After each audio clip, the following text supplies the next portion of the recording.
हजरते सैयदना बख्तियार काकीर मा उनी बेटाके रेखे दिए मक्तबे बाड़ी चले गेलेन।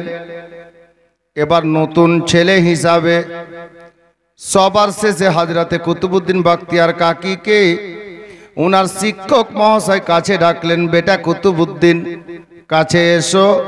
हजरते कुतुबुद्दीन बख्तियार काकी काछे गेलेन, काछे गिये बसलेन। उनार शिक्षक महाशय सर्वप्रथमे आउज़ु बिल्लाह बिस्मिल्लाह शरीफ पढ़ालेन। उनी हुजूरेर संगे पढ़लेन। शिक्षक महाशय बोललेन, बाबा रे तुमी प्रथम एसेছো তোমার জন্য এই আউযু বিল্লাহ আর বিসমিল্লাহ শরীফটাই তোমার পড়া থাকলো। যাও বাড়ি যাও, বাড়ি থেকে আবার আগামী কালকে সকালবেলা আসবে। এই করে হযরতে কুতুবউদ্দিন বখতিয়ার কাকি রাদিয়াল্লাহু তাআলা আনহুকে ওনার শিক্ষক মহাশয় বাড়ি পাঠিয়ে দিলেন। আবার পরদিন সকাল যখন হলো, বখতিয়ারে কাকি নিজের বাড়ি থেকে বেরিয়ে মাদ্রাসায় চলে গেলেন, মক্তবে চলে গেলেন। আবার সকালবেলাতে হযরতে কুতুবউদ্দিন বখতিয়ার কাকিরা শিক্ষক ওনার সামনে বসে হযরতে কুতুবউদ্দিন বখতিয়ার কাকিকে বললেন, বেটা রে কালকে যেই আউযু বিল্লাহ বিসমিল্লাহ শরীফটা পড়িয়েছিলাম সেটা পড়া दे। आमार हजरते बख्तियारे काकी रादियाल्लाहु ताआला अन्हु शिक्षक महाशय के आउज़ु बिल्लाह शरीफटा शोनालेन, बिस्मिल्लाह शरीफटा शोनालेन, आयते करीमा बिस्मिल्लाह शरीफ, आल्लाहु আকবার कबीरा। এই দুটো শুনিয়ে দেওয়ার পরে ওনার শিক্ষক মহাশয় বলছেন, বেটা কুতুবউদ্দিন এবার আমি যেমন করে পড়ব তুমি আমার সঙ্গে পড়ো। ওনার শিক্ষক আউযু বিল্লাহ শরীফ পাঠ করে বিসমিল্লাহির রহমানির রহিম पाठ करे निलेन। बाबा कुरान पाकेर मध्य सर्वप्रथम पारा शुरू करार आगे जे सूराटा आछे, जेई सूरार नाम कुराने लिखा आछे सूरा फातिहा। सूरा फातिहा हजरते कुतुबउद्दीन बख्तियार काकीर शिक्षक बोलছেন, बेटा कुतुबउद्दीन पढ़ो। ए बाबा कुतुबउद्दीन पढ़ो अल्हम्दुलिल्लाहि रब्बिल आलामीन। हजरते कुतुबउद्दीन बख्तियार काकी आउযু বিল্লাহ পড়েছেন, বিসমিল্লাহ পড়েছেন। এবার শিক্ষক বললেন, বেটা পড়ো আলহামদুলিল্লাহি রাব্বিল আলামিন। হজরতে কুতুবউদ্দীন বখতিয়ার কাকি কোচি বাচ্চা বাবা, উনি আর আলহামদুলিল্লাহি রাব্বিল আলামিন পড়ছেন না, চুপ করে বসে আছেন। এখন কোচি বাচ্চাটা শিশু ছেলে আছে, ওনার শিক্ষক শিক্ষিত মানুষ, উনি ভাবলেন আল্লাহ এই কুতুবউদ্দিনের জন্য আমার মনে হচ্ছে আলহামদুলিল্লাহি রাব্বিল আলামিন এই ওয়ার্ডখানা এই শব্দখানা একটু ভারী হয়ে যাচ্ছে, যার জন্য কুতুবউদ্দিনের মুখ থেকে আউযু বিল্লাহ বিসমিল্লাহ তো বেরিয়ে গেছে, তবে আলহামদুলিল্লাহি রাব্বিল আলামিন বেরোচ্ছে না। ওনার শিক্ষক বললেন, বাবা কুতুবউদ্দিন যাও আজকে বাড়ি চলে যাও, ছুটি হয়ে গেল, টাইম হয়ে গেছে। ছুটি দিয়ে বাড়ি পাঠিয়ে দিলেন। আবার তারপর দিন গেলেন, আবার আলহামদুলিল্লাহ পড়াতে লাগলেন। ওনার শিক্ষক মহাশয় আলহামদুলিল্লাহি রাব্বিল আলামিন। হযরতে কুতুবউদ্দিন বখতিয়ার কাকি আবার বাবা খামোশ আছেন, চুপ আছেন, কোরআন পড়ে না, সূরা ফাতিহার প্রথম আয়াত পড়ছেন না। এই করে কয়েকটা দিন কেটে যাওয়ার পরে হযরতে কুতুবউদ্দিন বখতিয়ার কাকির শিক্ষক মহাশয় উনি বলছেন, বাবা কুতুবউদ্দিন বলো তো তুমি আজকে আউযু বিল্লাহ বিসমিল্লাহ শরীফটা আবারও পড়ে নিলে, আলহামদুলিল্লাহি রাব্বিল আলামিন কেন পড়ছো না? তোমার জন্য কি শব্দটা ভারী হয়ে যাচ্ছে? মুখে কি উচ্চারণ হচ্ছে না? পড়ছো না কেন? হযরতে কুতুবউদ্দিন বখতিয়ার কাকি বলছেন, 5 বছরের বাচ্চা, 4 থেকে 5 বছর কিতাবে লেখা আছে বাবা।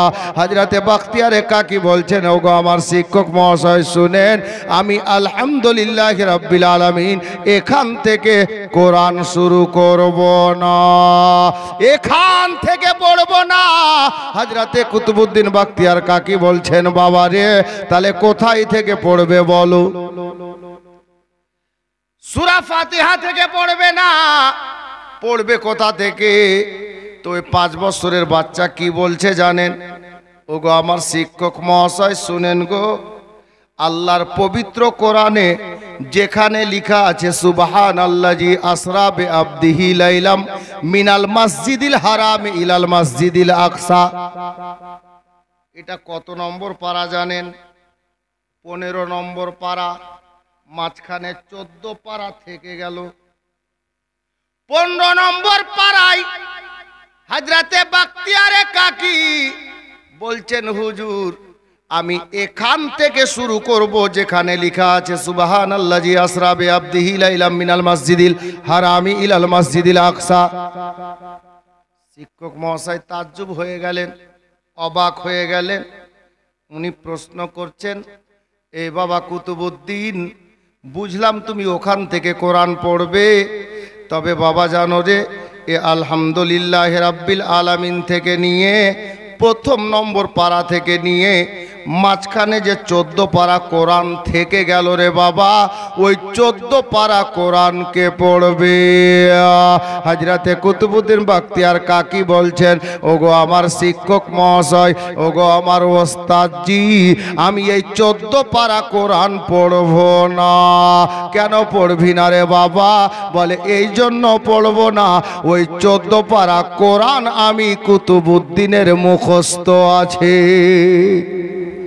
এখান থেকে 14 পারা কোরআন যে পর্যন্ত আছে আমার মুখস্থ রয়েছে, এই জন্য এখান থেকে আমি পড়ব, যেখান থেকে আমার মুখস্থ নয়।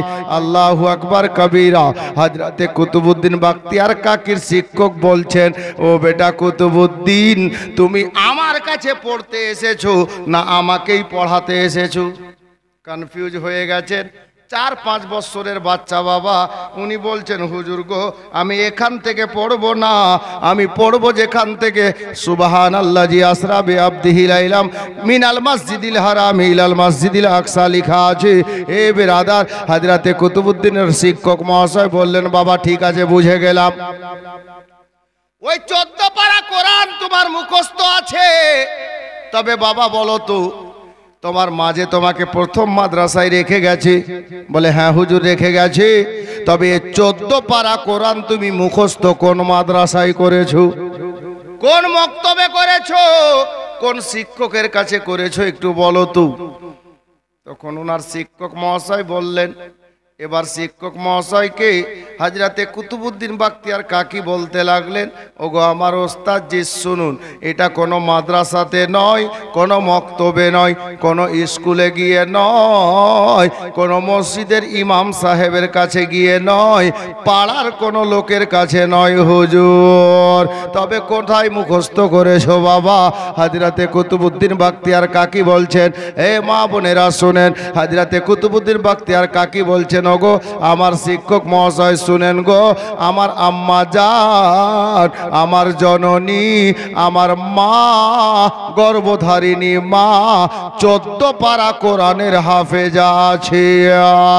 আমার আম্মা জানের একটা অভ্যাস রয়েছে হুজুর, প্রতিদিন সকাল বেলাতে ফজরের নামাজ আদায় করার পরে আমার মা বাড়ির কোনো কাজ কামে, ঝাড়ঝাঁটা, থালা বাসন কোনো কাজে হাত দিতেন না অতক্ষণ পর্যন্ত হুজুর গো, যতক্ষণ পর্যন্ত আমার মা ফজরের নামাজ পড়ে নিয়ে ওই 14 পারা কোরআন না পড়তেন, দুনিয়ার কোনো কাজে হাত দিতেন না। প্রত্যেক দিন 14 পারা কোরআন আমার মা নিজে ফজরের নামাজ পড়ে নিয়ে তেলাওয়াত করতেন, তারপরে ঝাড়ঝাঁটা দিতেন। ওনার শিক্ষক বলছেন, বেটারে বুঝলাম তোর মা 14 পারা কোরআনের হাফেজা, তাহলে তোর মা পড়তো, তাতে তোমার কি হলো? তাতে তোমার কি হলো রে বাবা? তুমি মুখস্থ কি করে করলে? বলে হুজুর ওটাই তো বলছি। বলে বল বাবা বল। বলে আমার মা ফজরের নামাজ পড়ে কোরআন পড়তে বসতেন, আমি ছোট ছেলে বিছানায় ঘুমিয়ে থাকতাম, ঘুমটা ভেঙে যেত, মায়ের আঁচল ধরে উঠে যেতাম, মা জননী ওই কোরআন তেলাওয়াত করতেন বসে বসে, আর আমি কুতুবুদ্দিন ছোট বাচ্চা ডানে বামে দৌড়াদৌড়ি করতাম। যেহেতু ছোট বাচ্চা, হযরতে কুতুবুদ্দিন বাখতিয়ার কাকি বলছেন, ওগো আমার শিক্ষক মহাশয়, আমার আম্মা জান আমাকে দিল থেকে ভালোবাসতেন, আমার মা আমাকে খুব ভালোবাসতেন।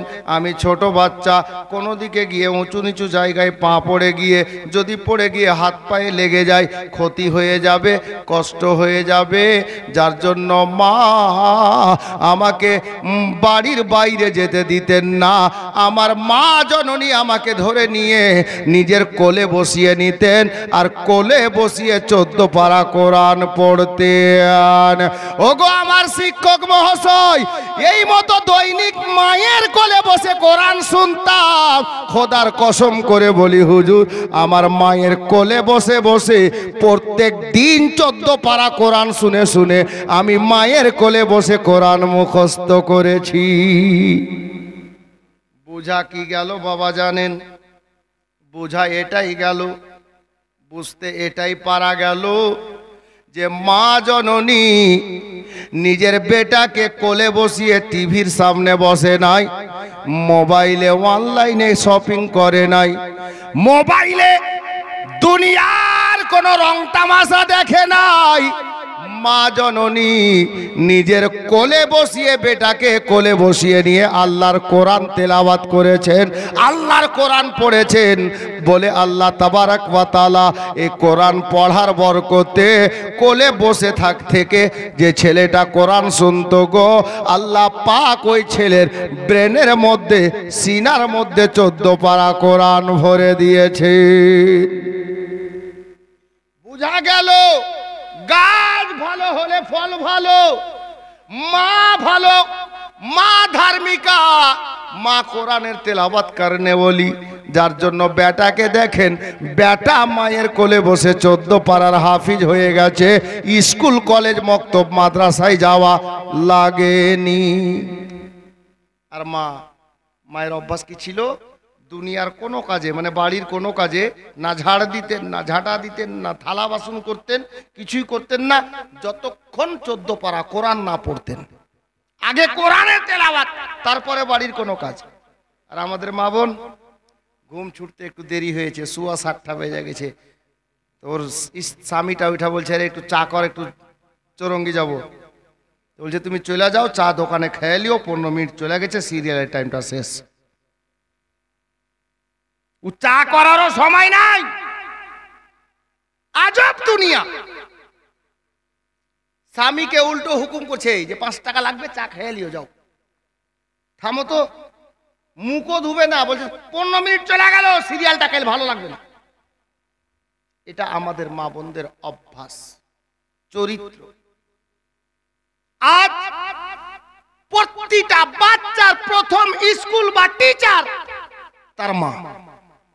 আচ্ছা বলেন তো, মা বাচ্চাকে কোলে নিয়ে যদি মোবাইল দেখে, গান বাজনা শোনে, তো ছেলেটা কি শিখবে? অটোমেটিক গান বাজনা শুনতে শিখবে। জি, এখন দুনিয়ার অবস্থা তো এরকম হয়ে গেছে, ঘরে বসে বসে গল্প হচ্ছিল। আমি তো অনেকক্ষণ আগে এসেছি, এসার পরে পরেই ঢুকেছি। আমাদের অবস্থা খুব খারাপ আছে, ভাবিয়েন না, প্রচুর খারাপ আছে। খালি উপরে বলছি না বিকাদা মান্নাই ছোড়েঙ্গে, আর ভিতরে খবর নিয়ে দেখেন একেবারে ওই যেমন খালি দেশলাই, একটাও কাঠি নাই মধ্যে, ওইরকম একদম শেষ পেয়ে গেছে আমাদের জওয়ান ছেলেরাও। আচ্ছা বলেন তো, কথাটা ভাবার আছে, একটু ভাবেন। আল্লাহ তাবারাক ওয়া তাআলা মেয়েদেরকে পর্দা করার হুকুম দিয়েছেন, মেয়েদের জন্য পর্দা ফরজে আইন করতে হবে। একটা মেয়ের চেহারা তার স্বামী ছাড়া কোনো দুনিয়ার পর পুরুষ দেখতে পারে না, বা ওই মেয়েটাকে দেখানো যাবে না। ওই মেয়েটা যে কোনো ছেলেকে পর পুরুষকে চেহারা দেখাবে, যাবে না, শরীয়তের খেলাফ। এখন ওই ছেলেটাকে বলছি, ভাই শোনো, হ্যাঁ এরকম মোবাইল তো সবার কাছে আছে, দাম কম বেশি হতে পারে, 10,000, 12,000, 15,000, 30,000 হতে পারে। মোবাইল সবার কাছে আছে। এ দেখেন পিওর বুদ্ধু, এগুলো কুপুত্র, সুপুত্র না। চিন্তা করছেন? নবীর মিলাদ হচ্ছে, কেমন টন্টিং করে চলে, আশা করছি শুনছে, তাতে আমার যায় আসে না। যদি মুসলমান হয় তাহলে আমার মন বলছে এই নবীর চরম দুশ্মন আছে, মুসলমানের নামে কলঙ্ক আছে। জি,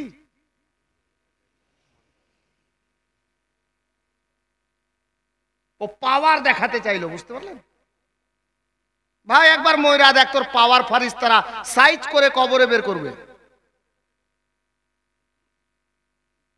জি, এরকম বহু নাদান আছে।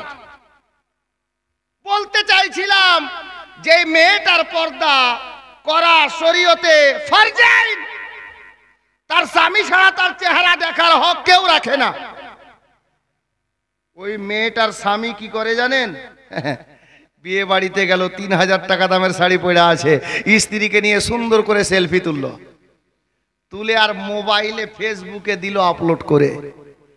গোটা পৃথিবীর লোক দেখবে যে এটা আমার স্ত্রী। দেখ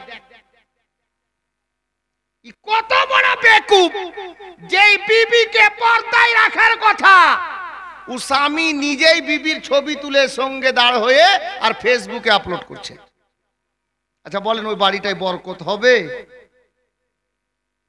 ও তো শরীয়তের বিরোধী কাজই করছে। আন্দাজা লাগান তো। কিছু মেয়ে আছে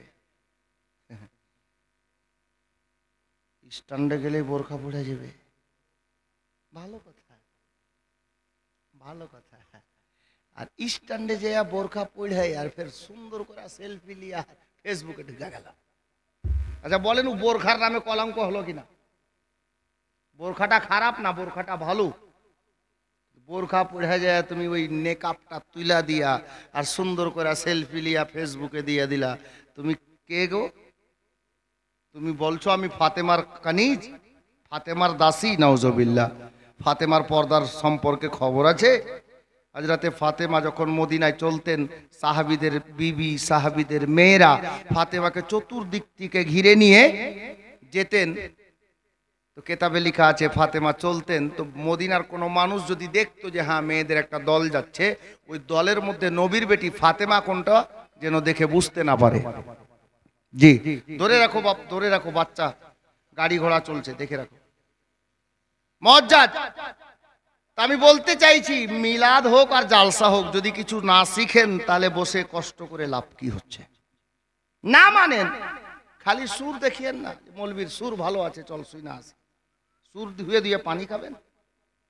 জি, সুর দেখে লাভ নেই, কথা শুনেন, বুঝার চেষ্টা করেন। अब যেই কোরআন তেলাওয়াত করেছি আল্লাহ তাবারাক ওয়া তাআলা পরওয়ারদিগারে আলম খাল্লাকে কায়নাত, যেই কোরআনের এত মর্যাদা দিয়েছেন নবী আমার বলেন যে কোরআন পড়লে যতটা নেকি কোরআন শুনলেও অতটাই নেকি। মেয়েরা কোরআন জোরে পড়তেও পারবে না। কোরআন পবিত্র কিতাব, পৃথিবীর অমূল্য কিতাব, যেই কোরআন পড়লেও নেকি, শুনলেও নেকি, ছুলেও নেকি, দেখলেও নেকি। আমার নবী বলেন মেয়েরা কোরআনও পড়বে তো আস্তে পড়বে, যেন মেয়েটার শব্দ কোনো গায়ের মাহরাম মানে কোনো পর পুরুষ না শুনতে পাই। তুমি কোন সাহসে ফেসবুকে যাচ্ছ মেয়েটা? আন্দাজা লাগাও। আজ দেখো সোশ্যাল মিডিয়াতে আমাদের মা বোনদের অবস্থা কি হয়ে আছে জায়গা জায়গাতে। জি, মোবাইল সবাই ব্যবহার করেন। অনুরোধ করব যদি বাঁচতে চান গুনাহ থেকে, সময় আছে তওবা করুন, ছাড়ুন ওগুলো ফেসবুক। কেন মেয়েরা ফেসবুকে নিজের ছবি আপলোড করবে? কোন ছেলে কেন নিজের স্ত্রীর ফটোটা দেবে? তুমি একা যাচ্ছ, ছেলে মানুষ, এমনিতে তো শরীয়তে আছে বিনা কারণে ছবি তোলা নিষিদ্ধ। দরকার পড়ে গেছে, প্রয়োজন চলে এসছে, কোনো দরকার আছে আপনি তুললেন আলাদা কথা, বিনা প্রয়োজনে ছবি তোলা নিষিদ্ধ। কেন আমরা করছি এগুলো? যার জন্য আমাদের বরকত কমে যাচ্ছে। জি, হযরতে গেরামি হযরতে সাইয়্যিদনা বায়াজিদ আলাইহির রাহমা আল্লাহর বরগুজিদা বান্দা, আল্লাহর নেক ওলি হযরতে সৈয়দনা হাসানে বসরি রাদিয়াল্লাহু তাআলা আন, আল্লাহর নেক ওলি, সিলসিলায়ে চিশতের জবরদস্ত বুজুর্গ। এখন যে জাহান্নামের আগুনের কথা বলছিলাম, হযরতে হাসানে বসরির ব্যাপারে কিতাবে লেখা আছে, হযরতে হাসান বসরি আলাইহির রহমত ও রিদওয়ানকে যখন কোনো মানুষ, কোনো বক্তা উনার সামনে দাঁড়িয়ে মৃত্যুর তাজকিরা করত, মানে মৃত্যুর আলোচনা করত, তো হযরতে হাসানে বসরি আলাইহির রহমত ওয়া রিদওয়ানের চোখ লাল হয়ে যেত রক্তের মতো, ভয়ে থরথর করে কাঁপতেন, চোখ দিয়ে টপ টপ টপ টপ করে কাতরা বেরোতো, মনে হচ্ছে খুনের কাতরা পড়ছে, মানে আপনার কি বলে খুনের জলের মতো, যেটা আমাদের পানি বেরোয়, জল বেরোয় চোখ থেকে, কান্না করলে মনে হতো ওটা জল না খুন বেরোচ্ছে, এত ভয়ে কাঁপতেন হযরতে হাসানে বসরি। আব নবীর মোহাব্বত বলছিলাম না, হাসানে বসরির নাম নিতে গিয়ে মনে পড়ে গেল হযরতে হাসানে বসরি রাদিয়াল্লাহু তাআলা আনহুর ব্যাপারে কিতাবে লেখা আছে, মদিনাতুল মুনাওয়ারায়, সরজমিনে মদিনাতুল মুনাওয়ারাতে আল্লাহর নবী সাল্লাল্লাহু তাআলা আলাইহি ওয়াসাল্লাম যখন নামাজে জুমার খুতবা দিতেন, শুনেছেন হয়তোবা, হযরতে নবী পাক খুতবা দিতেন, তো খুতবা দেওয়ার টাইমে ওনার মেহরাবের নিকটে একটা খেজুরের গাছ রাখা ছিল, কাটা খেজুরের গাছের একটা, ওটাকে কি বলি আমরা, গোড়াটাকে ভিটা, একটা ভিটা শুকনো গাছ কেটে নিয়ে একটা ভিটা এরকম উঁচু দাঁড় করা ছিল। কেন? আমার নবী বক্তব্য দিতে দিতে, খুতবা দিতে দিতে মাঝে মধ্যে একটু ওটাই এরকম করে হিলাম দিতেন, আরাম করতেন। এই দৃশ্য মদিনার কোন বুড়ির নজরে পড়লো, একজন মেয়ের নজরে পড়লো। ওই মেয়েটা দেখলেন, বাড়ি গেলেন, বাড়িতে গিয়ে যেভাবে হোক লোকজন লাগিয়ে কাঠ তৈরি করে, ওই কাঠের তিনটা সিঁড়িওয়ালা, যেটা মেম্বার বলে, তিনটা সিঁড়িওয়ালা, তিনটা ধাপওয়ালা কাঠের একটা মেম্বার তৈরি করলেন, করে আল্লাহর নবীর দরবারে আকাদ্দাস মসজিদে নববী শরীফে পৌঁছে দিলেন। নবী পাক সেটা কবুল করে নিলেন। এবার যখন মেম্বার চলে এলো, আল্লাহর নবী সাহাবীদেরকে নির্দেশ দিলেন, সাহাবীরা এই শুকনো খেজুরের গাছটাকে তোমরা মসজিদে নববীর বারান্দার এক সাইডে কোনায় রেখে দাও, বাইরে করে দাও। নেক্সট টাইম, পরবর্তী সময় হযরতে নবী পাক আবার যখন খুতবা দিচ্ছেন, মসজিদে নববী ভরা সাহাবী, আল্লাহর নবী বক্তব্য রাখছেন, সাহাবীরা চাতক পাখির মতো শুনছেন। কত গভীর মনোযোগ, এত গভীর মনোযোগ যে মাথায় যদি পশু কোনো পাখি বসে যায় টের পাওয়া যাবে না, এত গভীর মনোযোগ। কিন্তু বেরাদার, আমার মায়ার নবী, দয়ার নবী নিজের নুরানি হাক্কানি বাবা মধুর সুরে আলোচনা জারি রেখেছেন। এহেন অবস্থাতে হাজার হাজার সাহাবীদের ভিড় মদিনাতে, মসজিদে নববী শরীফ ভরা সাহাবীরা আমার মায়ার নবীর বক্তব্য চলাকালীন বাবা যেমন মানুষ কান্না করে, ওই মতো কান্নার শব্দ ভেসে উঠল। এ বেরাদার, এবার সাহাবীরা অবাক হয়ে গেলেন, আরে আমাদের মধ্যে কে কান্না করছে রে? এক সাহাবী প্রত্যেককে নিজে নিজের ডানে তাকালেন, কেউ কাঁদে না, নিজে নিজের বাম দিকে তাকালেন, কেউ কাঁদে না বাবা। আল্লাহু আকবার কবিরা। আমার মায়ার নবী খুতবা বন্ধ করে দিয়ে, বক্তব্য বন্ধ করে দিয়ে আমার মায়ার নবী ডাক দিলেন, সাহাবীরা রে, তোমাদের মধ্যে কে কান্না করো রে?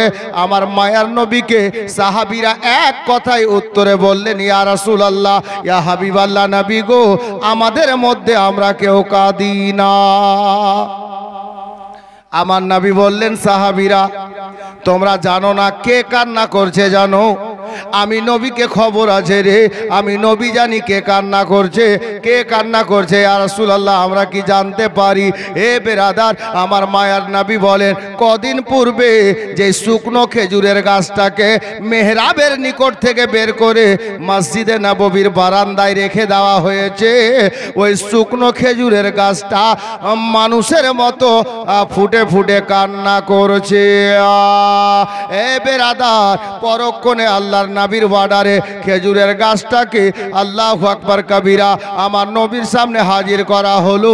আমার মায়ার নবী ওই খেজুরের গাছটাকে বাবা, যেমন মানুষকে কোনো কচি কচি বাচ্চাদেরকে দেখবেন বাচ্চারা কান্না করে, বাবাকে মাকে দেখবেন বাচ্চাটাকে সিনায় জড়িয়ে মাথায় হাত বুলিয়ে পিঠে হাত বুলিয়ে তাকে সান্ত্বনা দেয়।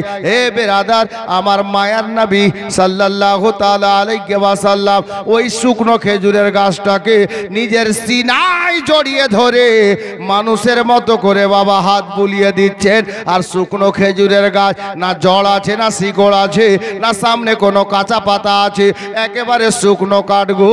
আল্লাহু আকবার কবিরা, কেতাব লিখো কেতাবের পাতায় লিপিবদ্ধ করেছেন বাবা, ওই শুকনো খেজুরের গাছটা মানুষের মতো ফুটে ফুটে কান্না করছে। আর মানুষ কাঁদলে যেমন চোখে পানি বেরিয়ে আসে, শুকনো খেজুরের গাছের মধ্যে থেকে পানি বেরোচ্ছে। এ বেরাদার, নবী আমার সিনায় জড়িয়ে ধরে সান্ত্বনা দিলেন। বেশ কিছুক্ষণ পরে খেজুরের গাছের কান্নাটা বন্ধ হলো। আল্লাহর নবী বলেন, এই খেজুরের গাছ কেন কান্না করিস বলতো রে? খেজুরের গাছ বলে, ইয়া রাসূলুল্লাহ, ইয়া হাবিবাল্লাহ নবী গো, আমার কিসমতটা এত খারাপ হয়ে গেছে, আমার ভাগ্যটা দুর্ভাগ্য হয়ে গেছে। বলে কেন রে বাবা? বলে নবী গো, এই বুড়ি মা যখন মেম্বারটা পাঠিয়ে দিল আমাকে ওখান থেকে বের করে দেওয়া হলো, আপনার হুকুমে বাইরে করে দেওয়া হয়েছে, এই জন্যই আমি কান্না করছি। বলে কান্নার কারণ কি এইটুকুই? বলে ইয়া রাসূলুল্লাহ না, আমার কান্নার কারণ হলো এটা, ওই বুড়ি মা যদি আপনার কি বলে মেম্বারটা না পাঠাতেন তাহলে আমি শুকনো খেজুরের গাছ ওখানে মেহরাবে রাসূলে দাঁড়িয়ে থাকতে পেতাম।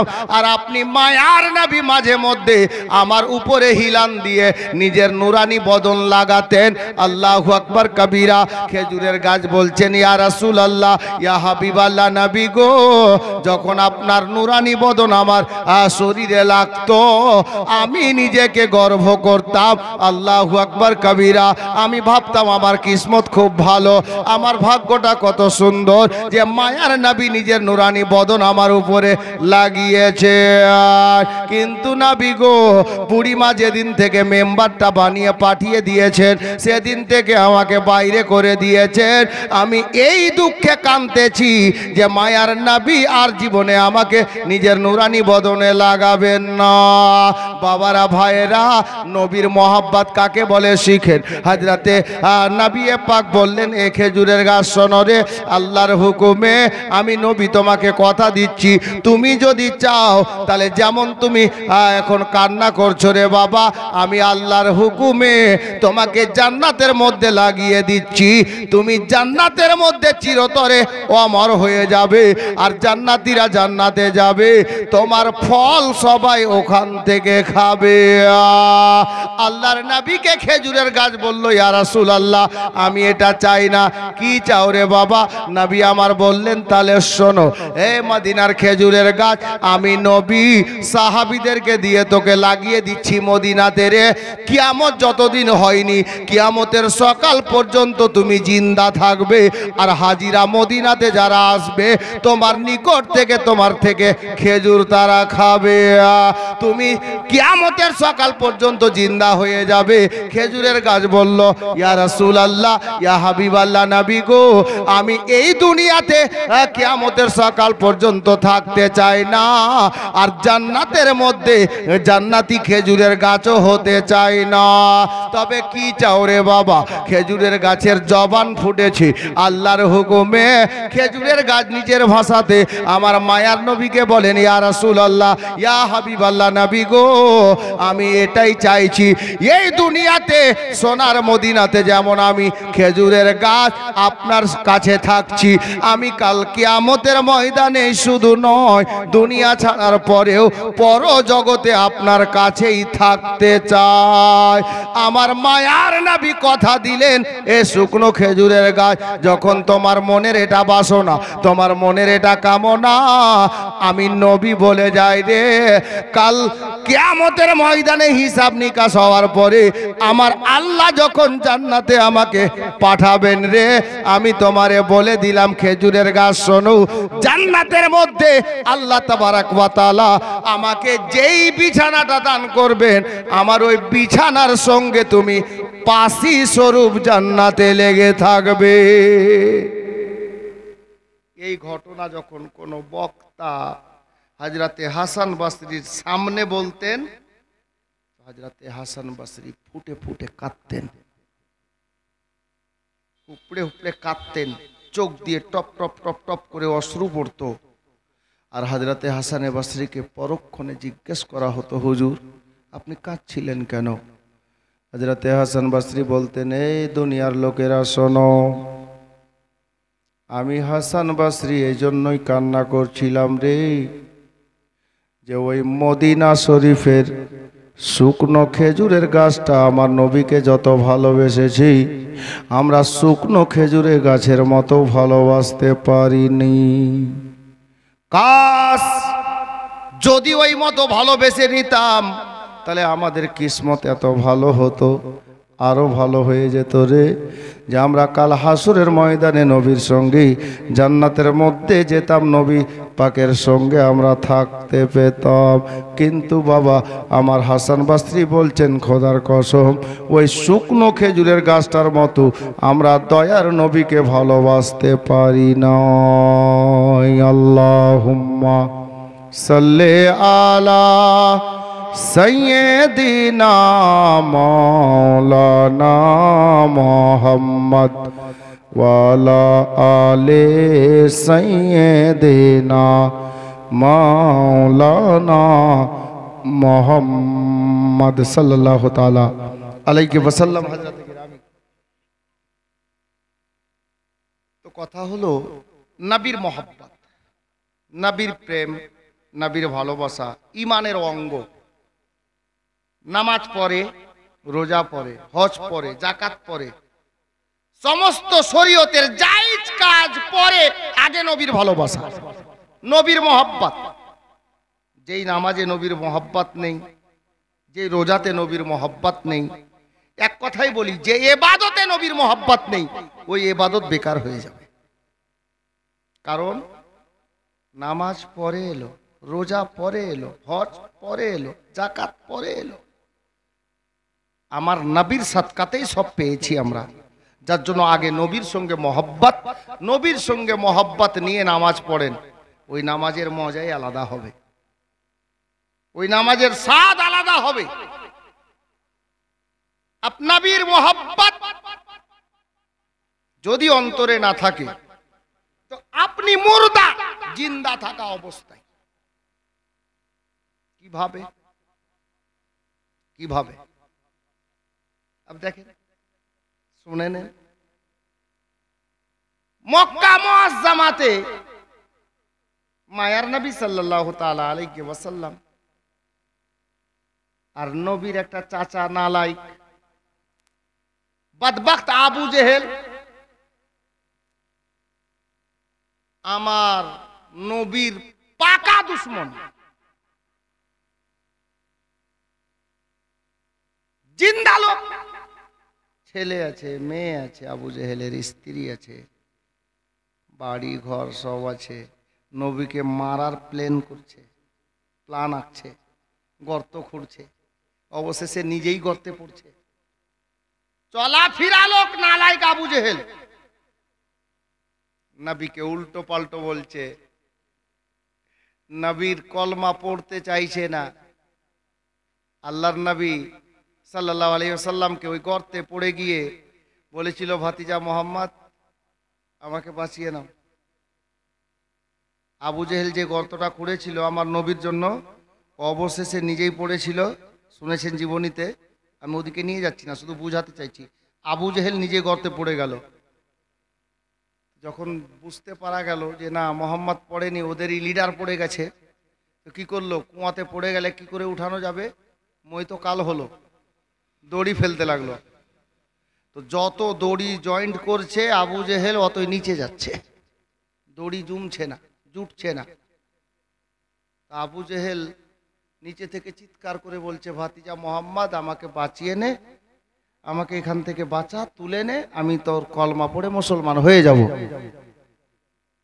আমার নবী সাল্লাল্লাহু আলাইহি ওয়াসাল্লাম নিজের নবুয়ত প্রাপ্ত হস্ত মোবারকে শুধু বিনা দড়িতে কুয়ার মধ্যে হাতটা বাড়ালেন, আর আবু জেহেল আমার নবীর হাত ধরে উপরে চলে এলো, উপরে চলে এলো। এত বড় নালায়েক আবু জেহেল উপরে এসে বলছে, ভাতিজা কুয়ার মধ্যেও জাদু চালিয়ে দিলি, জোরে বলুন নাউজুবিল্লাহ। কত বড় নালায়েক! আল্লাহ তাবারক ওয়া তাআলা হযরত জিবরিল আমিনকে নাজিল করলেন। জিবরিল এলেন আর আমার নবীকে বলছেন, ইয়া রাসূলুল্লাহ, ই আবু জেহেল মুর্দা, ই হেদায়েত হবে না। আচ্ছা, মুর্দা কাকে বললো? মরে যায় তাকে বলি না আমরা মুর্দা, কিন্তু আবু জেহেল মরেছে, এখন জিন্দা আছে, জিন্দা আছে, চলছে ফিরছে, নবীকে মারার প্ল্যান আঁকছে, ভালো খাচ্ছে, ছেলে মেয়ে আছে, স্ত্রী আছে, সব আছে। জিবরিল বলছেন, ইয়া রাসূলুল্লাহ, আবু জেহেল মুর্দা আছে, মরে গেছে, জিন্দা আছে কিন্তু মরে গেছে। আব চল, একে মুর্দাকে বল, আল্লাহ বলে পাঠিয়েছেন জিবরিলের মারফতে, নবীকে জানিয়ে দেওয়া হলো যে আবু জেহেল মুর্দা হয়ে গেছে। আব কারবালা চলো, আল্লাহ কি বলছে শুনুন। হযরত আউনা মুহাম্মাদের ব্যাপারে, মুসলিম বিন আকিলের ব্যাপারে, হযরত মুহাম্মদ ইব্রাহিম বিন মুসলিম, হযরত আলী আসগর, হযরত আলী আকবর জাইনাল আবে, হযরত আউনা মুহাম্মদ, হযরত সৈয়দনা ইমামে কাসিম আব্দুল্লাহ আবু বকর উমর, ইনাদের ব্যাপারে, হযরত হুসাইনের ব্যাপারে আল্লাহ কি বলছেন? আল্লাহ ওটাও বললেন আবু জেহেল মুর্দা হয়ে গেছে। আপ কারবালাতে চলুন, কারবালাতে গিয়ে ইনাদের ব্যাপারে আল্লাহ পাক কি বলছেন, কোরআন খুলুন। ওয়ালা তাকুলু লিমা ইউকতালু ফি সাবিলিল্লাহি আমওয়াত বাল আহইয়াউ ওয়ালাকিন লা তাশউরুন। আল্লাহ বলছেন, যারা আল্লাহর পথে শহীদ হয়ে যায় তাদেরকে মৃত্যু বলিও না, তারা জিন্দা। তাদেরকে মুর্দা বলিও না, তারা জিন্দা। ওখানে কি বললেন? আবু জেহেল জিন্দা আছে, কিন্তু আল্লাহ বলছেন মুর্দা। জিবরিলের মারফতে নবীকে খবর হলো আবু জেহেল মুর্দা। আপনি এখানে আসেন, হুসাইন শহীদ হয়ে গেছেন, কিন্তু আল্লাহ বলছেন জিন্দা। আলী আসগর শহীদ হয়ে গেছেন, আল্লাহ বলছেন জিন্দা। আলী আকবর শহীদ হয়ে গেছেন, আল্লাহ বলছেন জিন্দা। তাহলে বুঝা গে কি গেল? আবু জেহেলের দরবারে যাও, আবু জেহেলকে জিজ্ঞেস করো, আবু জেহেল তোমাকে মুর্দা নবী বলেছেন আল্লাহর হুকুমে, তুমি মুর্দা হলে কি করে? আল্লাহু আকবার কবীরা। আবু জেহেলের অন্তরে নবীর মোহাব্বত নেই, আবু জেহেল মুর্দা হয়ে গেল, ওকে জিতে দিল না, বাঁচতে দিল না, নবীর মোহাব্বত নাই বলে। আর কারবালাতে চলুন, কারবালাতে হুসাইনের কাছ থেকে জবাব পাবেন। এই দুনিয়া ভালো শোনো, এই দুনিয়ার মানুষেরা শোনো, নবীর মোহাব্বত আমাকে মরতে দেয়নি, আমি আজও জিন্দা আছি। তো বুঝা গেল, নামাজ রোজা হজ যাকাত সবার আগে নবীর মোহাব্বত কি। মোহাম্মদ से वफा तूने तो हम तेरे हैं, ये जहां चीज क्या लौहो कलम तेरे हैं। হযরত গিরামি, নবীর মোহাব্বত নিয়ে যদি আপনি ইসলামের পথে হাঁটেন, দেখবেন সারা দুনিয়া মরে গেছে, মুর্দা হয়ে গেছে, কিন্তু আপনি জিন্দা আছেন। হযরতে গাউসে আজম, হযরতে খাজা গরিব নওয়াজ, হযরতে সৈয়দনা শাইখ কালিমুল্লাহ জাহানাবাদী, নিজামুদ্দিন আউলিয়া মাহবুবে ইলাহি, হযরতে কুতুবউদ্দিন বখতিয়ার কাকি, হযরতে বাবা ফরিদ গঞ্জে শকর, হযরতে সৈয়দনা সিরাজউদ্দিন আখিয়ে পাক আইনায়ে হিন্দ, হযরতে আলাউল হক পান্ডুবি আলাইহির রহমা, ইনারা আল্লাহর নবীর মোহাব্বত অন্তরে নিয়ে ইসলামের খিদমত করেছেন। দুনিয়া মরে গেছে, মুর্দা হয়ে গেছে, ইনারা জিন্দা আছেন। জি, আপনিও নিজের সিনাতে নবীর মোহাব্বত নিয়ে চলেন, দেখবেন সবাইকে লোক ভুলে গেছে, সবাই হয়তো মুর্দা হয়ে গেছে, আপনি জিন্দা আছেন, মানুষের মুখে মুখে থাকবেন। নালায়েক আবু জেহেলের নাম শুনলেই মানুষ লা হাওলা পড়ে, নাউজুবিল্লাহ পড়ে, নাম নিও না নালায়েকের। আর হুসাইনের নাম শুনে নিলেই আল্লাহু আকবার কবীরা রাদিয়াল্লাহু তাআলা আন পড়ে। এবং হযরতে হুসাইনের নাম শুনেই মানুষের অন্তর কেঁপে যায় যে ইসলামের জন্য নিজের জান কুরবান করে দিয়েছেন, ইসলামকে বাঁচাতে গিয়ে। মা বোনেরা, হযরতে সৈয়দা ফাতেমা জাহরার লাখতে জিগার হযরতে হুসাইন পাকের নিজের বোন সৈয়দা জাইনাব রাদিয়াল্লাহু তাআলা আনহা কারবালার ময়দান, তবুও পর্দা ছাড়েননি। কারবালার ময়দান, তবুও পর্দা ছাড়েননি। আপনি কে? বিনা পর্দাতে আপনি টাউন ঘুরছেন আর বলছেন আমি ফাতেমাকে খুব ভালোবাসি। গালাত দাওয়া হচ্ছে। কি করবেন জলসা শুনে? যদি না মানেন তো, না মানেন তো শুনে কি করবেন? কমপক্ষে এইটুকু তো মানেন, ফাতেমা জীবনে 5 ওয়াক্ত দূরের কথা তাহাজ্জুদের নামাজ ছাড়েননি। আর আমাদের মা বোনরা তাহাজ্জুদ তো দূরের কথা, 5 ওয়াক্তের নামাজ হয়তো কেমন দাঁড়াতে হয় ওটাও কেউ কেউ শিখেনি। শিখেনি তো, মুশকিল ব্যাপার। আবার জিজ্ঞাসা করেন পিঙ্কির মা মোবাইল ভালো চালায়। জি, মোবাইল খুব ভালো চালাতে পারে। কোথায় হোয়াটসঅ্যাপ আছে, কোথায় ফেসবুক আছে, কোথায় মেসেঞ্জার আছে, কোথায় ইমো আছে, সব জানে। কিন্তু ওকে জিজ্ঞাসা করেন নামাজে কেমন দাঁড়াতে হয়, ও জানে না।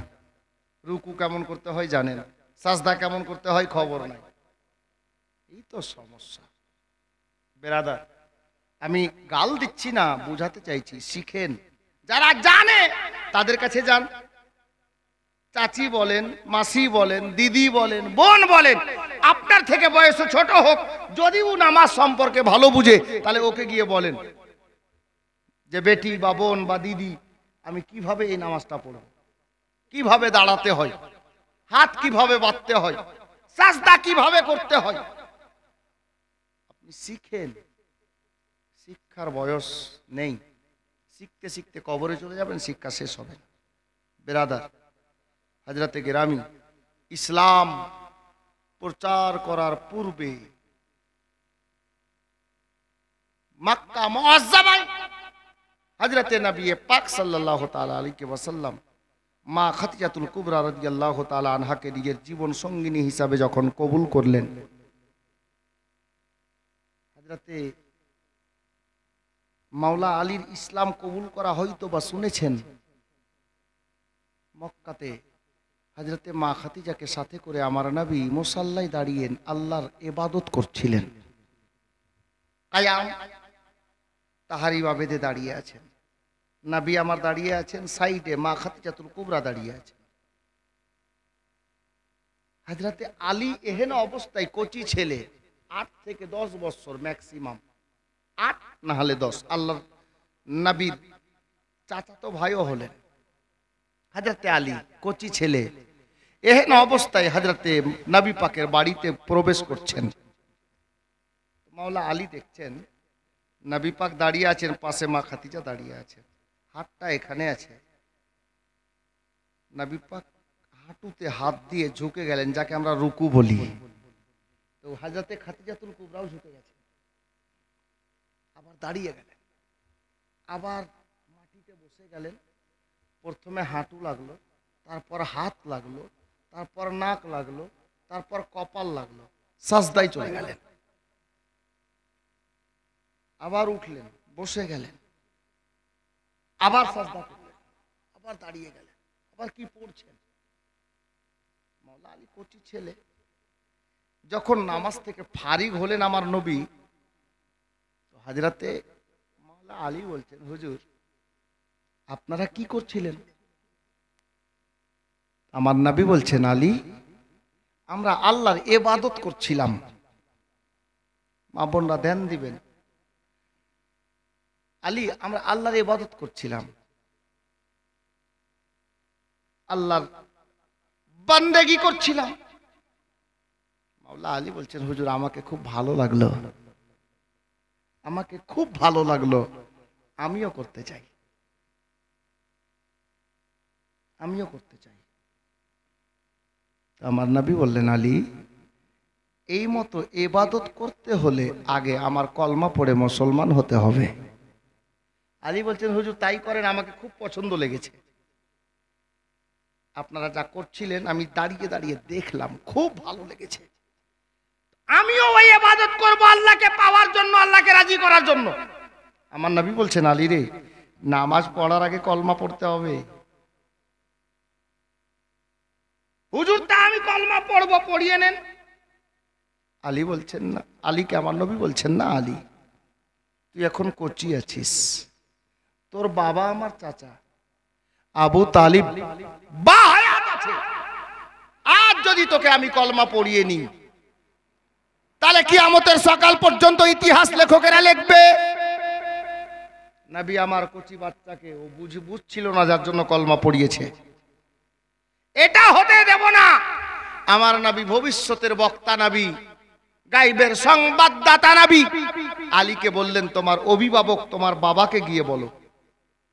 হযরতে গেরামি মাওলা আলী আবু তালেবের কাছে গেল, আব্বা এই এই ঘটনা, আমাকে কলমা পড়ালো না, আপনি চলেন।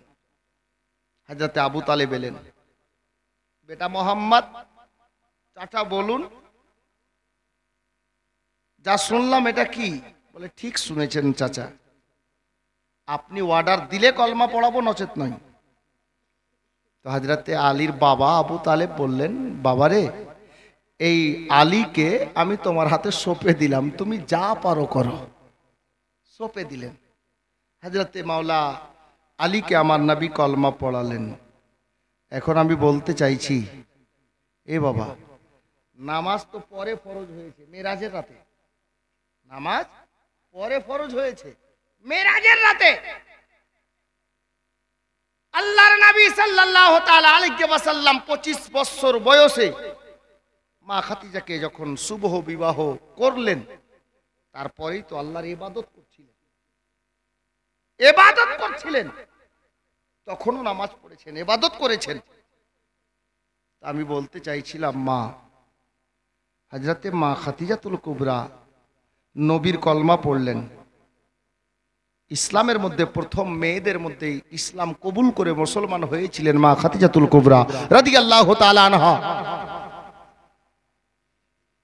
যে মা খাদিজা নবীর সঙ্গে দাঁড়িয়ে নামাজ আদায় করছেন, ওই খাদিজার পেট থেকেই জন্ম নিয়েছে আমার নবী নন্দিনী জান্নাত রানী মা ফাতেমা, যিনি জান্নাতি মেয়েদের সর্দারিনী, জান্নাত রানী হয়েছে।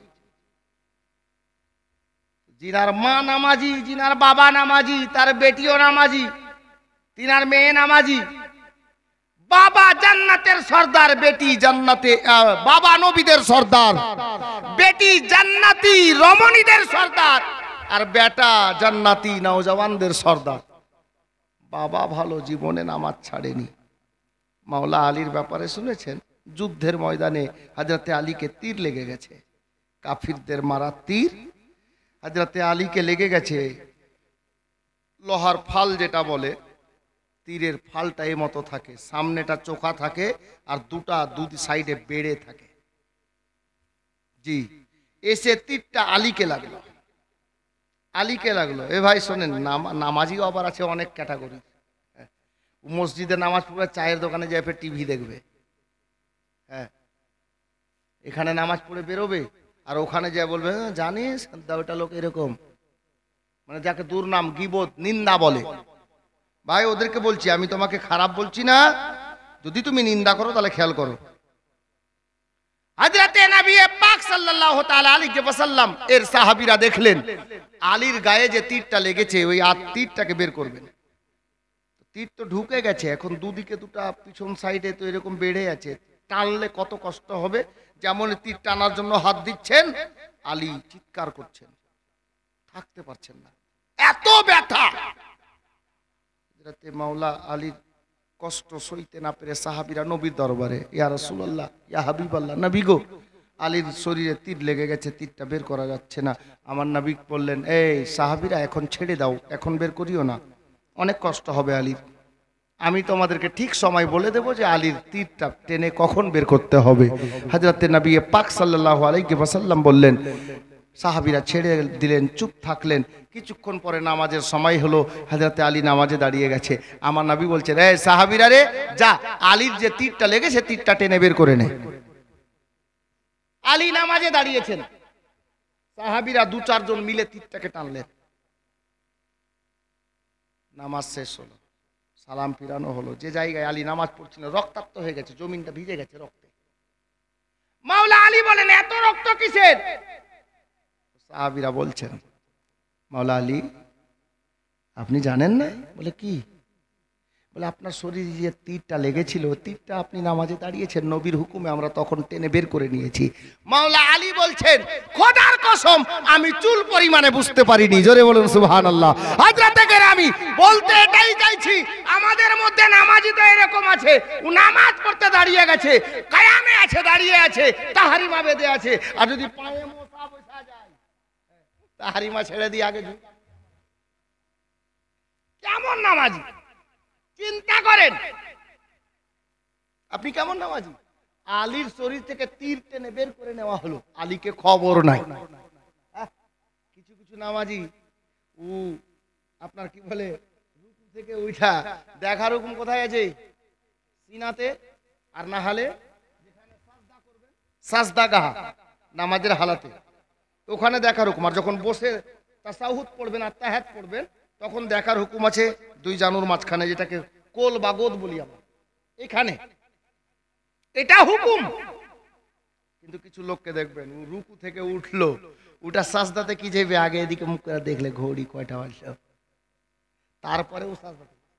আচ্ছা বলেন নামাজটা হইবে? হ্যাঁ, এরকম নামাজি আছে। এখন বর্তমানে মোবাইলের যুগ, পড়োস পজিশন খুব খারাপ আছে এলাকায়। এমন এমন লোক দুনিয়াতে বসবাস করে, মুশকিল হয়ে গেছে চলাফেরা করা। নামাজে দাঁড়িয়ে আছে, জামাত চলছে, একটা লোকের ফোন চলে আসছে, তো ওই তাহারিমা বেদা ছিল, ফোন বাহির করে আসতে করে বলছে, পরে করিস, নামাজে আছি, কইরা পকেটে ভরা ফের এরকম দাঁড়িয়ে গেল। ওর নামাজ হবে বলেন? নাউজুবিল্লাহি মিন জালিক। এরকম লোক দুনিয়াতে আছে, চিন্তা করেন। এত আনপাড় হলে হয়? আসল কথা কি বলেন তো, শিক্ষার অভাব। আমাদের মধ্যে শিক্ষা নেই। জি, কি করবো জালসা শুনে? আমল করা লাগবে, শিখতে হবে, তাহলে আপনার ভবিষ্যৎ উজ্জ্বল হবে। যেমন আলো ছাড়া ঘর অন্ধকার, তেমন শিক্ষা ছাড়া আপনার ভিতরটা অন্ধকার। শিক্ষা লাগবে। মজ্জাজ, যাই হোক, আমি মা বোনদের দিকে বললাম, একটু মহাব্বত সম্পর্কে একটু বললাম। আর হযরতে রাবিয়া বসরি নাম শুনেছেন? হযরতে রাবিয়া বসরি, বুসরা শহর বাড়ি। উনি একজন মেয়ে, আল্লাহর ওলি, মেয়ে মানুষ, আল্লাহর ওলি। হযরতে রাবিয়া রাদিয়াল্লাহু তাআলা আনহা বড় আল্লাহর নেক বান্দি ছিলেন, বড় নেক বান্দি ছিলেন। আর প্রত্যেকটা মেয়েকে বলছি, নামাজ পড়বেন কিনা আপনাদের ব্যাপার, তবে শুনেন। রাবিয়া বড় আল্লাহর নেক বান্দি ছিলেন, যাকে আল্লাহর ওলি বলে।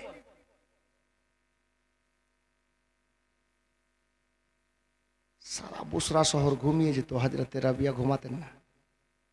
একদিন হযরতে রাবিয়ার বাড়িতে একটা চোর যাচ্ছে। চোর, চল রাবিয়া আল্লাহর ওলি, ওর বাড়িতে অনেক গরু ছাগল আছে, দুটা খুলে নিয়ে আসি। গরিব মানুষ, চুরি করবে, কি করবে? ও গরিব মানুষ হিসাবে ও গেছে চুরি করতে। হযরতে রাবিয়া বসরির বাড়িতে গেল চুরি করার জন্য। রাবিয়ার বাড়ি হলো টাটির বাড়ি, চতুর্দিকে ঘিরা তো আছে কিন্তু টাটির বাড়ি।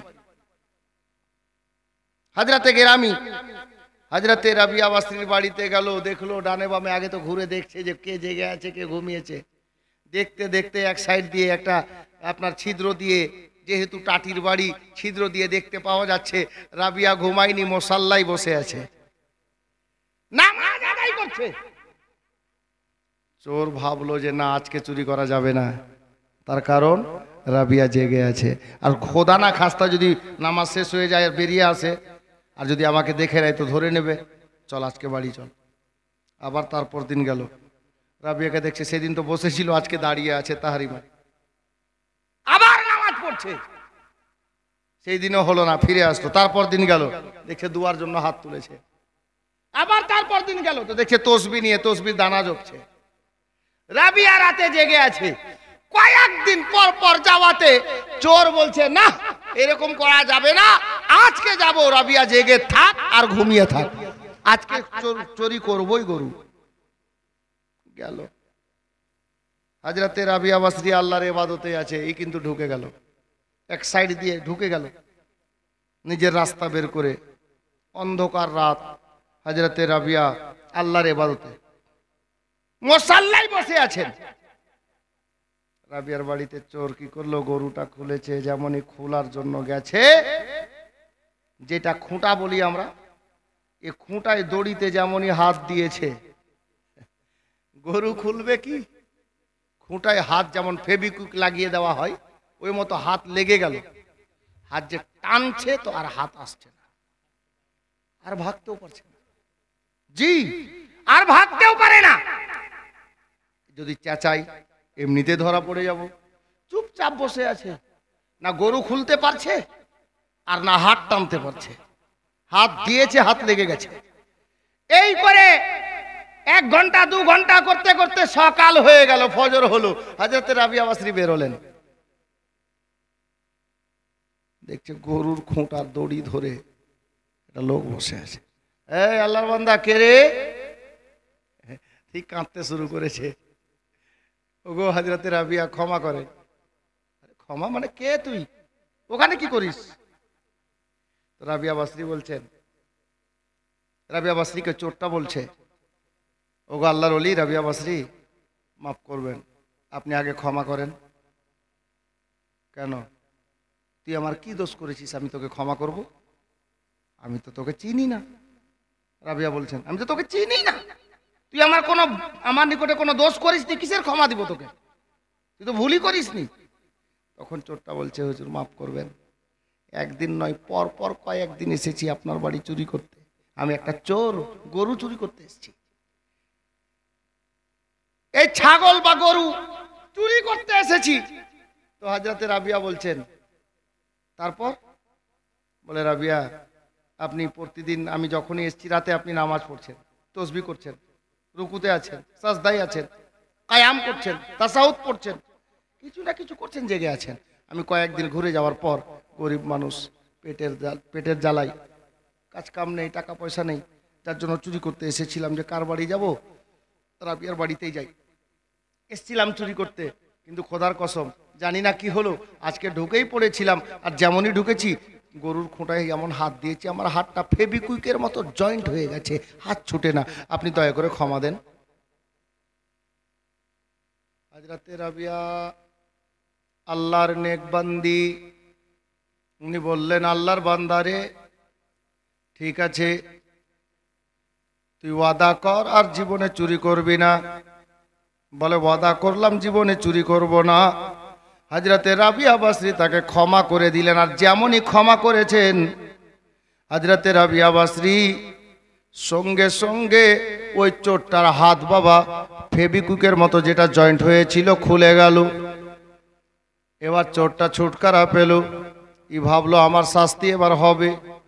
কিন্তু হযরতে রাবিয়া বসরি বললেন, আল্লাহর বান্দারে, যা, আমি তোকে ক্ষমা করে দিলাম, আর কোনোদিন চুরি করিস না।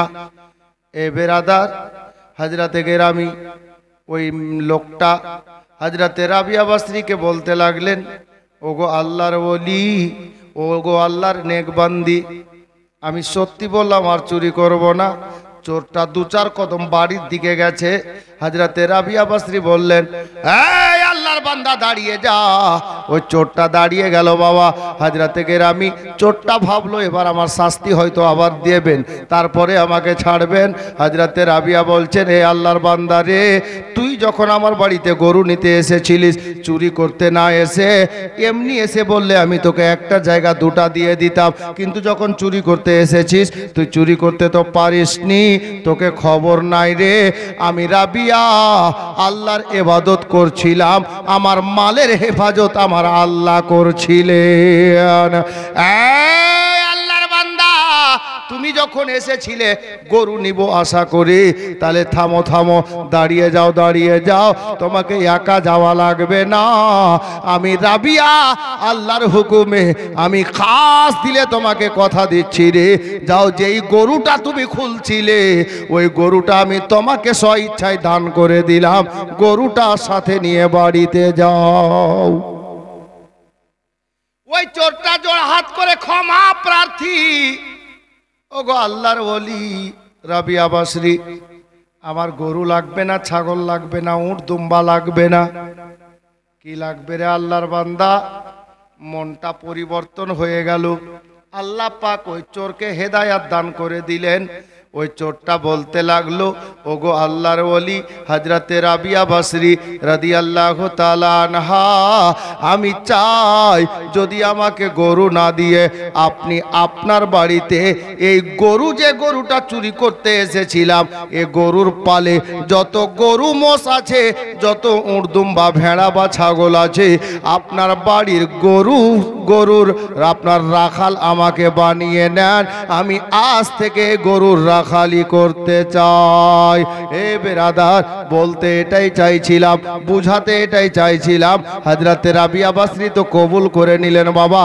যারা নামাজ পড়েন না, যারা রোজা রাখেন না, হজ করেন না, যাকাত দেন না গো, শরীয়তের আইন বিধান মেনে চলেন না, আমি ওনাদেরকে বলবো বাবা, যদি আপনি আল্লাহর ইবাদত করেন তাহলে আপনার ধন মালের হেফাজত আমার আল্লাহ করবেন। রাবিয়া আল্লাহর ইবাদত করছিলেন, রাবিয়ার বাড়িতে চোর এসেছে। হযরতে রাবিয়া আল্লাহর ইবাদতে আছেন। আল্লাহ বলেন, চোর রে, রাবিয়া আমাকে আল্লাহ বলে ডাকছি, আমার ইবাদত করছে, আমি আল্লাহ রাবিয়ার মাল নষ্ট হতে দেব না, রাবিয়ার বাড়িতে চুরি হতে দেব না, আমি আল্লাহ তোর ব্যবস্থা আগেই করে দিলাম। যেমনই চোরটা হাত লাগিয়েছিল, হাতটা ফেবিকুকের মতো জয়েন্ট হয়েছিল, ওই চোর অবশেষে ধরা পড়েছিল। এখান থেকে বোঝা গেল, যারা দিল থেকে আল্লাহর ইবাদত করে, আমার আল্লাহ তাদের মাল ধনের হেফাজত করে। বাড়িতে বরকত হয় না, তুমি যে আল্লাহর কথা শোনো না, তো তোমার বাড়িতে বরকত কি হবে? জি, দরকার আছে আল্লাহর কথা শুনতে হবে, অটোমেটিক আল্লাহ তোমার বাড়িতে রহমতের বৃষ্টি বর্ষণ করবে। নামাজ নাই, রোজা নাই, আর বলছে হুজুর আমার বাড়িতে বরকত নাই, একটু দোয়া করে দেন। আমার মতো 36টা মৌলবীকে এনেও বরকত হবে না, কারণ তুমি যে আল্লাহর ফরমান মানো না, আল্লাহর হুকুম মানো না। আল্লাহর হুকুম মানা লাগবে রে বাবা, তারপর দেখবে তোমার বাড়িতে আল্লাহর রহমত কেমন বৃষ্টি হয়। আল্লাহু আকবার কবিরা। আরে মাওলানা তো মাওলানা, কোন আল্লাহর ভালো নেক বান্দাকে, কোন নামাজিকে দিয়ে যদি বাড়িতে দোয়া করিয়ে নেন, আল্লাহ পাক উনার ওসিলাতে আপনার বাড়িতে রহমতের বেশি বেশি বৃষ্টি দান করে দেবেন। কিন্তু শর্ত হলো নামাজ পড়া লাগবে, রোজা রাখা লাগবে, বড়কে সম্মান দিতে হবে, ছোটকে স্নেহ দিতে হবে, স্বামী স্ত্রী দুইজন মিলে আল্লাহর ইবাদত করতে হবে। স্বামীকে উচিত স্ত্রীর হক আদায় করা, আর স্ত্রীকে উচিত স্বামীর হক আদায় করা, আর ছেলেকে উচিত বাবার হক আদায় করা, ছেলেকে উচিত মায়ের হক আদায় করা। সবার হক আপনি যদি আদায় করেন, 5 ওয়াক্তের নামাজ এটা আল্লাহর হক। আল্লাহ চেয়েছেন আমার বান্দা যেন 5 ওয়াক্তের নামাজ পড়ে। জি, নামাজ পড়া লাগবে। মজ্জাজ, যাই হোক, আলোচনা তো অনেকটাই হলো, কিন্তু সমস্যা এই জায়গাতে আমাদের মধ্যে নামাজির সংখ্যাটা কম। জি, নামাজ পড়া লাগবে। জি, আশা করছি এখানে যতটা মেয়ে বসে আছে সবটাই নামাজ পড়ে, একটাও বেনামাজি নাই, নাকি জি ভাই? সবাই নামাজ পড়ে। আশা রাখছি। জি, রাত অনেকটা হয়ে গেছে, একজন কেউ যদি বলতেন যে কাল থেকে নামাজ পড়বো তো বড় খুশি হতাম। পড়বেন? আপনি তো পড়ছেন। হ্যাঁ, এই চালাক লোক মাড়াল কি যেমন তেমন লোককে বানিয়ে চাচা। হ্যাঁ, যারা বলতে জানে ওদেরকে মাড়াল বানে। হ্যাঁ, সুবহানাল্লাহ। জি, যিনি পড়ছেন তো আলহামদুলিল্লাহ, ভালো কথা। যারা পড়ছে না ওদের মধ্যে কেউ একজন ছেলে হোক মেয়ে হোক যদি ইশারা করতেন যে কাল থেকে নামাজ পড়বো তো বড় ভালো হতো। পারবেন কেউ? যারা পড়ছে না ওদের মধ্যে, আমি আগেই বললাম যে একটা মেয়েও বেনামাজি নাই এখানে, সবটা নামাজ পড়ে। হ্যাঁ, আল্লাহ আল্লাহ। আপনারা পারবেন না কেউ? না, বিড়ি বাঁধেন, বিড়ি বাঁধতে আপনাকে নিষেধ করছি না, বিড়ি বাঁধেন। ছেলেদের মধ্যেও অনেক ছেলে আছে নামাজ পড়ে না। জি, মেয়েদের মধ্যে সংখ্যাটা একটু বেশি আছে, ছেলেদের মধ্যে কম আছে, অনেকে নামাজ পড়ে না। জি, একজন কেউ। হ্যাঁ, আপনি যদি বলেন যে আমি সম্পূর্ণ ভালো করে শিখবো তারপরে নামাজ পড়বো তো আপনি কবরে চলে যাবেন, পারবেন না। জি, মৌলভী সাহেব আমি নিয়াত জানি না, নামাজ কেমন করে পড়বো। ঠিক, আরবিতে বলা উত্তম, আরবিতে নিয়াত করা উত্তম। দিলের নিয়াতটাই হলো আসল নিয়াত। জি, ধরেন আপনি জোহরের নামাজ আসরের নামাজ পড়তে যাবেন মসজিদে, মশলা বলছি চাচা, আসরের নামাজ পড়তে মসজিদ যাবেন, ঘড়ি দেখছেন 1.5 মিনিট টাইম আছে জামাত শুরু, বাড়ি থেকে যেতে 2 মিনিট লাগবে, ঝটপট বাহির হলেন, দৌড়ছেন তাড়াতাড়ি যেন জামাতটা পেয়ে যায়। আর সত্যি গেলেন তো দেখছে জামাত শুরু, আপনি কি করলেন? নিয়াত করতে যায় আসরের ফরজ পড়তেন আর বলছে জোহরে ফরজুল্লাহ তাআলা, জোহরের নামাজের নিয়াত করে বসে থাকলেন তাড়াহুড়াতে আঁকা বাঁকাতে, ঠিক না? কিন্তু বাড়ি থেকে যাচ্ছেন কি বলা? আসরের নামাজ পড়তে। নিয়াত করার সময় আপনি জোহর বলে দিয়েছেন আসরের জায়গাতে। এক রাকাত হওয়ার পরে মনে পড়লো কাম খারাপ, আমি তো জোহরের নিয়াত করে লেছি। কি করবেন? নামাজ ছেড়ে দিবেন? হ্যাঁ, মশলা আছে, নামাজ ছাড়তে হবে না, কারণ আপনার বাড়ি থেকে দিলের নিয়াত ছিল আসরের নামাজ, আপনি ওখানে বলতে গিয়ে জোহর পড়ে দিয়েছেন বা জোহর বলে দিয়েছেন। শরিয়তের মশলা এটাই, বিধান এটাই যে আপনি ওই নিয়াতে নামাজ পড়লেন, কারণ আপনার দিলের নিয়াতটা ছিল আসর, আপনার আসরের নামাজেরই স্বভাবটা পাওয়া যাবে। জি, বলতে এটাই চাইছিলাম, আপনার দিলের নিয়াতটা হলো আসল নিয়াত। আপনি দিলে দিলে নিয়াত করেন নিজের মাতৃভাষাতে যে আল্লাহ আমি আসরের 4 রাকাত ফরজ নামাজের নিয়াত করলাম, কাবা শরীফের দিকে মুখ করে, আল্লাহু আকবার। জি, মেয়েদের তো ইমামের দরকার নাই। হ্যাঁ না, ফের এদিকে ইমাম টিমাম বানাও মেয়েরা, ইমাম বানানোর দরকার নাই, মেয়েদের জন্য জামাত নেই। জি, মেয়েদের জন্য জামাত নেই কোন নামাজে, যার জন্য মেয়েদেরকে বলবো এইরকম কি আছে নোটিশ, কেস টেস হয়েছে নাকি চাচা? হ্যাঁ, কি আছে চাচা দেখিয়ে টাইম লাগিয়ে দিবেন, বুড়া মানুষ। ওরে বাপ রে, কোথা থেকে বের করলাম? কোথায় আছে আমি তো জানিও না। এত বড় মোবাইলে এতগুলো জিনিস আছে, কোথায় আছে আমি নিজেও জানি না। ওটা আগে বলতে হতো যে এটা এটা পড়বেন, তাহলে আমি বের করে রাখতাম। যাই হোক, চেষ্টা করছি দুটো ছন্দ পড়ে দেওয়ার। তো বলতেছিলাম, যদি কেউ একজন বলতে পারতেন, ছেলে হোক মেয়ে হোক, যারা পড়ছে না নামাজে কাল থেকে নামাজ পড়বো, বড় খুশি হতাম। পারবেন না একজন কেউ? ওয়াদা করতে বলছি না। কে কি হলো জি? 22 হয়নি তো ফাঁসা গেল, এই কোনোদিন আর ভাববেও নাকি জলসা করাইব যে সবাই মিলে আমাকে করছে। হ্যাঁ, সুবহানাল্লাহ। ফোনে বলে আর শান্তি হয়নি, ফির আমার বাড়ি পৌঁছে গেছে, দাদা মিস্টেক করবেন না। হ্যাঁ, এমনি মহব্বতী ছেলে, আলহামদুলিল্লাহ, ভালো কথা। কিন্তু রবিউল ভাগলা কেন তুমি? নামাজ তো পড়তে হবে, হ্যাঁ, চেষ্টা করতে হবে বাড়ির খাইর বরকাতের জন্য। নামাজ পড়তে হবে, ছেলে হোক আর মেয়ে হোক, মাপ কারোর জন্য নেই। মৌলবি হোক আর হাজি হোক, গাজী হোক আর মড়ল হোক, কেউ হোক, নামাজ সাবালক সাবালিকা নর নারী দুজনের জন্যই ফার্জে আইন আছে। যার জন্য বলবো মা বোন যিনারা নামাজ পড়ছেন না, নামাজ পড়বেন। আমি আর আগে নিয়ে যেতে চাইছি না। আমার বক্তব্যের মূল পয়েন্ট ছিল, 1 নম্বর পয়েন্ট ছিল মোহাব্বতে রসুল। খেজুরের গাছ, শুকনো খেজুরের গাছ নবীর প্রেমে কান্না করেছে। আপনার অন্তর কাঁদে না? আপনার অন্তরও কাঁদা দরকার। আর 2 নম্বর পয়েন্ট ছিল, ছেলে মেয়ের ভবিষ্যৎ ভালো করতে হলে নিজেকে ভালো হতে হবে, অটোমেটিক বাচ্চা ভালো হয়ে যাবে। 3 নম্বর পয়েন্ট ছিল বাড়ির বরকত। হযরতে রাবিয়া বাসরীকে দেখেন, আল্লাহর ইবাদত করছেন তো আল্লাহ ওনার বাড়ির হেফাজত করছেন। আপনি আল্লাহর ইবাদত করবেন, আল্লাহ আপনার মাল দৌলত বাড়ি ঘর সবকিছুর হেফাজত আল্লাহ করে নেবেন।